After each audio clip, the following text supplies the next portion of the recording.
بجائے ہم اپنے خیالات اور اپنے تصورات کو سامنے رکھ کر فیصلے کرنا شروع کر دیتے ہیں، اور جس کا نقصان یہ ہے کہ بعض اوقات توحید لوگوں کے لیے متنازع بن جاتی ہے اور آپس کے جھگڑوں کا باعث بن جاتی ہے۔ اس لیے جب ہم کہتے ہیں توحید تو اس کا مطلب ہے اللہ تعالیٰ کی توحید، اور اللہ تعالیٰ کی توحید یہ کبھی بھی مخلوق کے کسی بندے سے یا کسی بندے کے کسی عمل سے یا کسی بندے کی کسی خوبی سے متاثر نہیں ہو جاتی۔ بعض اوقات ہم سمجھتے ہیں کہ توحید کے بعد اگر اولیاء اللہ کی کوئی کرامت بیان کر دی تو ہم سمجھتے ہیں کہ توحید خراب ہونے لگی ہے، یا بعض اوقات ایسا ہوتا ہے کہ کسی نیک بندے کی کوئی خاص بات ذکر کر دیں تو ہم سمجھتے ہیں توحید خراب ہو گئی۔ جیسے عام طور پر سمجھا جاتا ہے کہ اگر توحید ہو تو پھر تعویذ نہیں لینا چاہیے، اگر تعویذ لیں گے تو توحید خراب ہو جائے گی۔ تو یاد رکھیں توحید اللہ تعالیٰ کی وحدانیت کا نام ہے، اور علاج یا اسباب کا اپنی زندگی میں اختیار کرنا یہ الگ ایک موضوع ہے۔ اللہ تبارک و تعالیٰ نے جہاں اپنی توحید پر ایمان لانے کا حکم دیا ہے وہیں اسباب اور ضروریات کو اختیار کرنے کا بھی حکم دیا ہے۔ یہ ایک حقیقت ہے کہ جب ہم توحید کے قائل ہوتے ہیں تو ہمیں پتہ ہے کہ ہمارا رزاق اللہ تعالی ہے، لیکن اگر کوئی بندہ مذاق میں یا آپس میں گپ شپ لگاتے ہوئے یہ کہنا شروع کر دے کہ میرا رزاق تو میرا ابا ہے، یا میرا رزاق تو میری دکان ہے، یا میرا رزاق تو میری فیکٹری ہے، یا میرا رزاق تو میرا گھر کا فلاں فرد ہے جو لا کے مجھے صبح و شام روٹی دیتا ہے، تو اس لحاظ سے کہ وہ اس کو روٹی دیتا ہے، وہ اس کو تنخواہ دیتا ہے، وہ اس کے لیے رزق کا بندوبست کرتا ہے، اس لحاظ سے اگر کسی کو رزاق کہا تو اس سے تو مسئلہ نہیں فرق پڑتا۔ لیکن اگر رزاق اس معنی میں کہا کہ رزق دینے والی ذات تو ایک اللہ تعالی ہے اور اس کے مقابل ایک فلاں بھی ہے، تو یہ خطرناک بات بن جاتی ہے کہ جب آپ رزاق اللہ کے مقابلے میں کسی کو سمجھ لیں۔ رزاق رزق دینے والا اور رزاق اللہ تعالیٰ کی ذات ہے۔ اللہ تعالیٰ کی ذات وہ رزاق ہے جو رزق دیتی ہے بغیر کسی مشقت اور تکلیف کے، اور وہ ذات رزاق ہے جو لوگوں کو رزق دیتی ہے بغیر کسی ڈر خوف کے، جو رزق دیتی ہے بغیر کسی لالچ طمع اور تمنا کے۔ لیکن اس کے علاوہ دنیا کی جتنی بھی مخلوقات ہیں وہ رزق تو دیتی ہیں، لیکن ان کا رزق کسی لالچ کی وجہ سے ہوتا ہے، کسی طمع کی وجہ سے ہوتا ہے، اور کسی غرض کی وجہ سے ہوتا ہے۔ اس لیے ہمیں یہ ذہن میں رکھنا چاہیے کہ اللہ تبارک و تعالی وہ کامل و مکمل ذات ہے کہ اس کی صفات میں کوئی بندہ شریک ہو ہی نہیں سکتا، اور اگر کوئی بندہ شریک ہونا بھی چاہے تو وہ نہیں ہو سکتا، اور اگر ہم اس کو کرنا بھی چاہیں تو وہ نہیں ہو سکتا۔ اس لیے ایک بات تو یہ ذہن میں رکھنی چاہیے، اور دوسری بات یہ ذہن میں رکھ لینی چاہیے کہ اللہ تعالیٰ وہ ذات ہے جو رزق بھی دیتے ہیں، بیماری بھی دیتے ہیں، صحت اور عافیت بھی دیتے ہیں، مشکل آسانیاں بھی دیتے ہیں۔ یہ وہ ذات اللہ تعالیٰ کی ذات ہے۔ اللہ کے علاوہ کوئی اور ذات ایسی نہیں جو ہماری مشکلات پریشانیوں میں ہماری معاملت و مدد کرنے والی ہو۔ لہذا جب اللہ تعالیٰ کی ذات ہے جو ہمارے ہر کام میں ہماری مشکلات کو آسان کرتی ہے تو گویا کوئی اور کر نہیں سکتی۔ اور حقیقت بات یہ ہے کہ حقیقی معنوں میں اللہ تعالیٰ کے سامنے کوئی اور ذات ہمارا کچھ کر ہی نہیں سکتی۔ لیکن اس کا مطلب یہ سمجھ لینا کہ جناب مجھے میرا فلاں بندہ کپڑے لا کے پکڑا دے گا، یا مجھے فلاں چیز دے دے گا، یا فلاں کام کر دے گا، تو اس کو بھی شرک سمجھنا شروع کر دیا جائے تو یہ نادانی والی باتیں ہیں۔ انسان انسانوں کے کام آنے کے لیے بنائے گئے ہیں، دنیا کی ہر چیز بندوں کے لیے استعمال کرنے کے لیے بنائی گئی ہے۔ هو الذی خلقناکم ما فی الارض جمیعا، فرمایا جو کچھ زمین میں پیدا کیا گیا انسانوں تمہارے لیے پیدا کیا گیا ہے۔ جب ہر چیز انسانوں کے لیے پیدا کی گئی ہے تو انسان ان سے استفادہ کریں گے، اس سے فائدہ اٹھائیں گے۔ اب ہم یہ نہیں کہہ سکتے کہ جناب انسان تو فائدہ اٹھائے لیکن اللہ تعالیٰ کے علاوہ کسی کو اپنا حاجت روا، اپنا مدد کرنے والا نہ سمجھیں، اگر کوئی سمجھیں گے تو مشرک بن جائیں گے۔ تو یہ بڑی باریک سی ایک لائن بنتی ہے کہ اللہ تعالیٰ کو ہم اپنا حاجت روا سمجھتے ہیں، ایسا حاجت روا کہ اس کے علاوہ کوئی ہے ہی نہیں، لیکن ہماری حاجتیں، ہماری ضرورتیں، ہماری پریشانیاں، ہمارے مسئلے یہ انسان بھی بعض اوقات اور لوگ بھی سیدھا کر دیتے ہیں۔ جیسے ہم بیمار ہو جائیں تو صحت تو یقیناً اللہ تعالیٰ دیتے ہیں، لیکن اگر کوئی بندہ وہ پیناڈال کی گولی کھا لیتا ہے یا کوئی اور گولی کھا لیتا ہے اور اس سے وہ ٹھیک ہو جاتا ہے تو اس کا مطلب یہ نہیں بنتا کہ وہ مشرک بن گیا ہے، اور اس کا مطلب یہ بھی نہیں بنتا کہ وہ دوائی نے اس کو ٹھیک کر دیا ہے، اس لیے کہ یہی دوائی بہت سارے لوگوں کو نہیں بھی ٹھیک کرتی اور بہت سارے لوگوں کو ٹھیک کر بھی دیتی ہے۔ تو اس لیے اللہ تبارک و تعالی وہ ذات ہے جو کامل و مکمل ذات ہے، اور وہی ذات ہے جو ہر ایک کی حاجت براری کرنے والے ہیں، ضروریات پوری کرنے والے ہیں، لہٰذا دوسرے کی طرف دھیان دینا یہ مناسب نہیں۔ اسی طرح عام طور پر سمجھا جاتا ہے کہ اگر کوئی توحید والا بندہ وہ تعویذ پہن لے تو مشرک بن جاتا ہے، حالانکہ تعویذ اسی طرح جس طرح پیناڈال یا جس طرح دوائی کی اور چیزیں یہ انسان کی صحت کا باعث ہے، اسی طرح تعویذ ایک دوائی کی قسم ہے جو صحت کا باعث ہے۔ تو جس طرح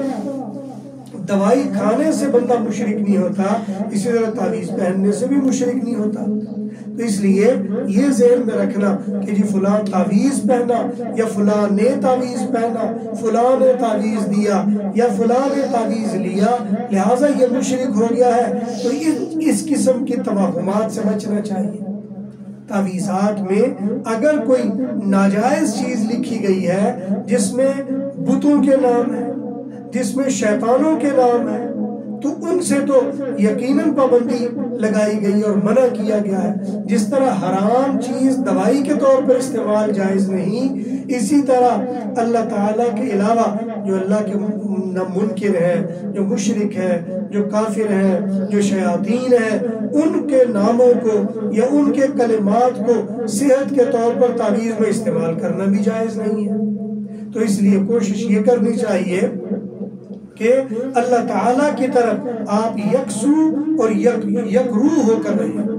یہ جو حضرت ابراہیم علیہ السلام کا جملہ ہے جس میں فرمایا انی وجہت وجہی للذی، میں نے اپنا کامل اور مکمل چہرہ اس ذات کی طرف کر دیا ہے، فطر السماوات والارض، جس نے آسمانوں کو زمینوں کو بنایا، حنیفہ، اور میں یکسو ہو کر اسی کی طرف منہ کرنے والا۔ حنیفہ کا مطلب یکسو اسی کی طرف ہے، میں ادھر ادھر دھیان نہیں دیتا کہ فلاں کی وجہ سے فلاں کی وجہ سے۔ فرمایا وما انا من المشرکین، اور میں مشرکوں میں سے بھی نہیں ہوں۔ تو اس لیے توحید کے بارے میں بعض اوقات لوگوں نے اپنے ذہنوں میں ایسی اختراعات، ایسی فضولیات پیدا کر لی جس کی وجہ سے توحید سے وہ برگشتہ ہونے لگ گئے۔ مثال کے طور پر توحید کے بارے میں سوچا کہ اللہ تعالیٰ تو چونکہ خیر ہی خیر ہے اور وہ اچھے ہی کرتے ہیں، برا نہیں کر سکتے، لہٰذا ہم نے سوچنا یہ شروع کر دیا کہ برا کرنے والا ذات تو کوئی اور ہے، اچھا کرنے والی ذات کوئی اور ہے۔ بعض شیعہ حضرات کا یہ عقیدہ ہے، عیسائیوں کا یہ عقیدہ ہے، جو یہ زرتشتی ہے انہوں نے دو خدا، اسی طرح مجوسی ہے انہوں نے دو خدا بنا لیے، خیر کا خدا اور بنا لیا، شر کا خدا اور بنا لیا۔ تو اس لیے حالانکہ عقیدہ یہ ہونا چاہیے شرعی و خیری من اللہ تعالی، وہ شر ہو یا خیر آتی اللہ کی طرف سے ہے۔ اللہ تبارک و تعالیٰ نے اس کائنات میں نہ کسی کو خیر ہی خیر بنایا اور نہ کسی کو شر ہی شر بنایا، بلکہ ہر ایک کو پیدا کر دیا ہے، اور اس میں اللہ تعالیٰ نے ایسی خوبی رکھ دی ہے کہ اس کو استعمال اچھا کرو گے تو اچھا بن جائے گی، استعمال برا کرو گے تو برا بن جائے گی۔ اللہ تعالیٰ نے آگ کو پیدا کیا، لیکن آگ میں نہ خیر ڈالی ہے نہ آگ میں شر ڈالی ہے۔ اس آگ کو سردیوں میں سردی سے بچنے کے لیے اپنے آگے رکھ کر اسے سینکو گے، تاپو گے تو یہ آگ آپ کو فائدہ دینے لگے گی اور اچھی لگنے لگے گی، نعمت بن جائے گی۔ لیکن یہی آگ اگر آپ اپنے کپڑوں کو لگا دو گے، اپنے بستر کو جلا دو گے، اپنے یہ کسی دوست کی چیزوں کو جلانا شروع کر دو گے تو یہ شر کا باعث بن جائے گی۔ اسی طرح زہر کو اگر کسی حکیم کے ہاتھ میں دے کر اس کا تریاق بنا کر دوائی بنا لے وہ ہماری صحت کا باعث بن جائے گی، لیکن اسی کو کسی بندے کو دھوکے سے کھلا دیں گے تو موت کا باعث بن جائے گی۔ اسی طرح چھری اگر ہمارے ہاتھ میں ہے، اس سے سبزی کاٹیں، گوشت کاٹیں، اس سے آپ جو مرضی کاٹیں، وہ نعمت بن جائے گی، لیکن اسی کو پکڑ کر کسی آدمی کے پیٹ میں گھونپ دیں گے تو یہ عذاب بن جائے گی۔ چیز ایک ہی ہے، ایک وقت میں فائدہ، ایک وقت میں نقصان ہے۔ اسی زبان کو آپ کسی بندے کی تعریف میں استعمال کریں گے، بندے آپ کی تعریف کریں گے، آپ کو اچھا سمجھیں گے اور آپ کی بڑی قدر ہوگی۔ لیکن اسی زبان سے اگر کسی کو گالیاں دینے لگیں گے، لوگ آپ کو وہ مار ماریں گے کہ آپ یاد رکھیں گے۔ تو یہ زبان ہے جس نے آپ کی پھینٹی بھی لگوا دی، آپ کی تعریف بھی کروا دی۔ تو اسی طرح توحید کے ضمن میں ہمیں یہ بات ذہن میں رکھنی چاہیے کہ ہم کبھی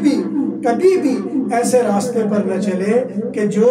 ایک طرف تو ہم اللہ کی حمد و ثنا میں جا رہے ہو اور دوسری طرف فتنوں میں، آزمائشوں میں، لڑائیوں میں، فسادوں میں ڈال رہے ہو۔ توحید فساد کا سامان نہیں، توحید رحمت کا سامان ہے۔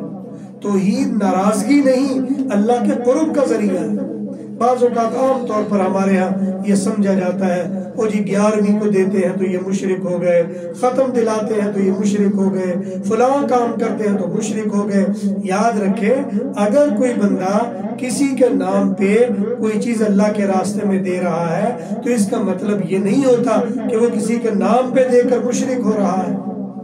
بلکہ نام پہ دینے کا مطلب یہی ہوتا ہے کہ بھئی اس کا ثواب اس کو پہنچا رہا ہے اور کر اللہ کے لیے رہا ہے۔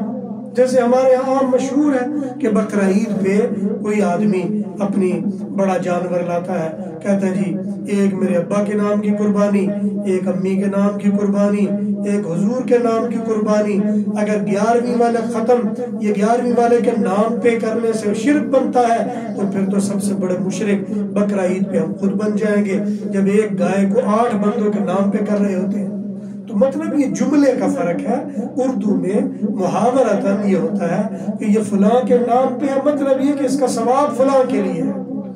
یا یہ فلاں کی طرف سے میں کر رہا ہوں، یا فلاں کو اس کا ثواب پہنچے یہ اس لیے میں کر رہا ہوں۔ تو اس لیے یہ جب کسی کے لیے ہوتے ہیں کر لو پوری بات میں،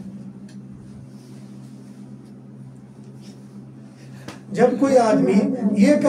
کوئی ایسا کام کرے کہ اللہ تبارک و تعالیٰ کی وحدانیت اور جو احکامات ہیں ان کو پورا کرے،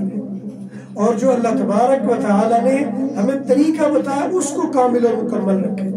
اولیاء اللہ کا اپنا مقام، انبیاء کا اپنا مقام، علماء کا اپنا مقام، ماں باپ کا اپنا مقام، اللہ تعالیٰ کا اپنا مقام ہے۔ ہمیں بلا وجہ کے توہمات میں نہیں پڑنا چاہیے۔ ہم بعض اوقات بدقسمتی میں یہ سوچ کر کہ چونکہ اولیاء اللہ ہے، اللہ ان کی دعا جلدی سنتا اور قبول کرتا ہے، اولیاء اللہ کی تلاش میں ہم کسی ایسے آدمی کو جو بیچارہ اپنے منہ کی رالیں صاف نہیں کر سکتا، جو اپنی نجاست صاف نہیں کر سکتا، اپنا جسم صحیح سے ڈھانپ نہیں سکتا، ہم سمجھ رہے ہوتے ہیں یہ بڑا کوئی اللہ کا ولی ہے۔ یاد رکھیں ایسا اللہ کا ولی نہیں ہوتا۔ اللہ کا ولی وہ ہوتا ہے جو اللہ کے احکامات کی فرمانبرداری کرتا ہے، جو اللہ تعالیٰ کے احکامات کو پورا کرتا ہے، جو اللہ تعالیٰ کی کئی ہوئی باتوں کو پورا کرے۔ تو اس لیے یہ توحید میں ایسے پہلو ہیں جو بعض اوقات ہماری زندگی میں آ کر ہمیں ایسی سائڈ پر لگا دیتے ہیں کہ ہم اللہ کی وحدانیت کی بجائے اس توحید کو آپس میں جھگڑے اور لڑائی کا باعث بنا دیتے ہیں۔ اللہ تعالیٰ سے دعا ہے اللہ توحید کو صحیح معنوں میں سمجھنے اور اس کے مطابق اپنے آپ کو ڈھالنے کی توفیق نصیب فرمائے۔ وآخر دعوانا الحمدللہ۔